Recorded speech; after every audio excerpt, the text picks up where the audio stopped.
Salam sejahtera untuk kita semua. Saudaraku, bersyukur kasih sayang Tuhan, pertolongannya selalu nyata, ajaib dalam kehidupan kita. Mari kita bersyukur dalam doa dan firman-Nya. Mari berdoa. Bapa di sorga, pujian syukur kami naikkan kepadamu, karena pertolongan Tuhan sepanjang malam kami tidur dan bangun pagi ini dengan kekuatan yang baru dan berkat-berkat baru dari Bapa. Mengawali kehidupan di hari ini, firman Tuhan yang akan menuntun kami. Kami sedia mendengar firman-Mu. Urapilah dengan kuasa Roh Kudus, sehingga kami dimampukan mengerti dan melakukan firman Tuhan dalam seluruh hidup kami.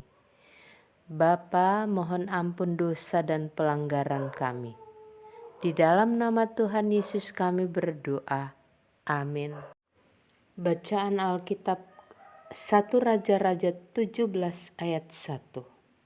Lalu berkatalah Elia orang Tisbe dari Tisbe Gilead kepada Ahab, "Demi Tuhan yang hidup, Allah Israel yang kulayani, sesungguhnya tidak akan ada embun atau hujan pada tahun-tahun ini, kecuali kalau kukatakan, demikian firman Tuhan." Saudaraku, setiap orang Kristen harus berani memberitakan firman Tuhan. Sekalipun yang disampaikan isinya mengenai teguran keras atau suatu pernyataan yang tidak mengenakan untuk didengar, seperti berita penghukuman. Sikap berani itulah yang ditunjukkan oleh Nabi Elia ketika ia menyampaikan berita penghukuman kepada Raja Ahab. Konsekuensinya, ia bisa dimarah, dibenci, dimusuhi, dikucilkan hingga dibunuh oleh raja karena apa yang disampaikannya itu. Keberanian yang dimiliki Elia bukanlah karena kehebatannya, tetapi oleh kewibawaan Allah. Seperti yang ia katakan, "Demi Tuhan yang hidup, Allah Israel yang kulayani." Saudaraku, kata demi berarti untuk kepentingan, yang menunjuk kepentingan Tuhan yang dilayaninya. Ia tidak memikirkan kepentingannya sendiri, melainkan kepentingan Tuhan. Keberanian Elia ini menunjukkan betapa besar kepercayaan, ketaatan dan kesetiaan sang nabi kepada Tuhan yang telah mengutusnya. Saudaraku, belajar dari seorang Nabi Elia, maka gereja terpanggil untuk menyampaikan pemberitaan dengan penuh keberanian. Sekalipun berhadapan dengan tantangan dan siap menerima konsekuensinya dalam mengemban misi penyelamatan Allah bagi dunia ini. Kita sebagai keluarga Kristen, umat Tuhan juga ditantang untuk membentuk karakter anggota-anggota keluarga kita supaya berani mengatakan salah jika itu salah, dan berani mengatakan benar bila itu benar. Dan hendaknya orang tua bahkan setiap umat Tuhan berani menegur anaknya, menegur orang lain yang melakukan kesalahan, dan membimbing mereka supaya mengetahui mana yang benar untuk dilakukan dan mana yang salah untuk dijauhi.